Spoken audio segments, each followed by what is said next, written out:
Hello family সবাই, তোমরা কেমন আছো? আশা করছি তোমরা সবাই ভালো আছো। আমার আরেকটা নতুন ভিডিওতে তোমাদের অনেক অনেক ওয়েলকাম।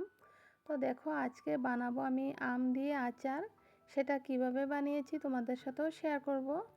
প্রথমে আমি 1 কেজি আম নিয়েছি, সেগুলো ভালো করে পরিষ্কার করে ধুয়ে আমি ছুলে নিয়েছিলাম। তারপর একটা চাকু দিয়ে দেখো আমি কিভাবে কাটছি, আর তোমরা এভাবেই কাটবে আমটা।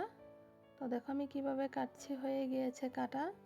আর আমটা অবশ্যই তোমরা শক্ত দেখে নেবে, এটা কচি আম হলে হবে না। এখন নুন দিয়ে দিয়েছি, আর আমি এখানটা 1 কেজি আমে আমি হাফ কেজির মতো আমি চিনি দিয়ে দিয়েছি, মানে হাফ কেজির থেকে অল্প বেশি আছে আমার চিনিটা। তোমরা তোমাদের টেস্ট অনুযায়ী মিষ্টিটা দেবে। এখন এটাকে ভালো করে মেখে আমি 2 ঘন্টার জন্য রেস্টে রেখে দেব। ততক্ষণ আমি মশলাটা বানিয়ে নেব। এখানটায় গোটা ধনে, জিরে, মৌরি, সাদা সর্ষে, কালো সর্ষে, কালো গোলমরিচ আর শুকনো লঙ্কা দিয়ে আমি শুকনা খোলায় আমি ভেজে নেব। ভেজে নিয়ে আমি মিক্সিতে একটা পাউডার বানিয়ে নেব। এটা আমি বেশি পাউডার বানাবো না, তো দেখতেই পাচ্ছ কীরকম বানিয়েছে। আমি অল্প গোটা গোটা রাখবো। তো তোমরা দেখতেই পাচ্ছ 2 ঘন্টা পর চিনিটা পুরো গুলে গিয়েছে। আর তাতে কি হয়, আমের ভিতরে চিনিটা একদম ঢুকে যায়, তার জন্য রেস্টে রাখতে হয়। এখন একটা প্যানে আমি অল্প সরিষা তেল দিয়ে আমি আমটা ঢেলে দেব। আর এটা বেশি নাড়তে হবে না। এখন আমি হলুদ গুঁড়ো দিয়ে দিয়েছি।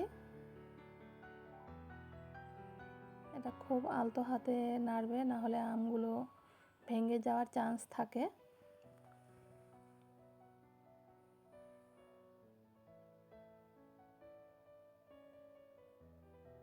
এখন আমি মশলাটা যে করে দিচ্ছিলাম সেটা দিয়ে দেব। আর এই মশলাটার জন্যই আমের আচারটা দারুণ টেস্ট হয় খেতে। এখন অল্প কাশ্মীরি লঙ্কার গুঁড়ো দিয়ে দিয়েছি, কালারটা বেশ ভালো লাগবে দেখতে।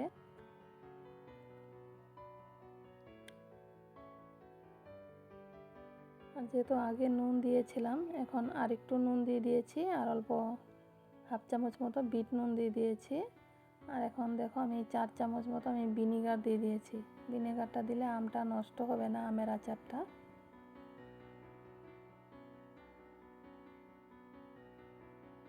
এটা আর একটু নেড়ে দেবো আমি। তোমরা এইভাবে বানিয়ে দেখো, ভীষণ টেস্ট হয় খেতে।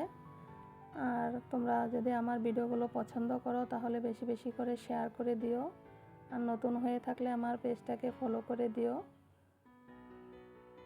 আর তোমরা এভাবে আমার পাশে থেকো। তো দেখো হয়ে গিয়েছে, নামিয়ে নিয়েছি। আর কালারটা কি সুন্দর লাগছে। আর তোমাদের কাছে কেমন লাগছে অবশ্যই কমেন্টে জানিও।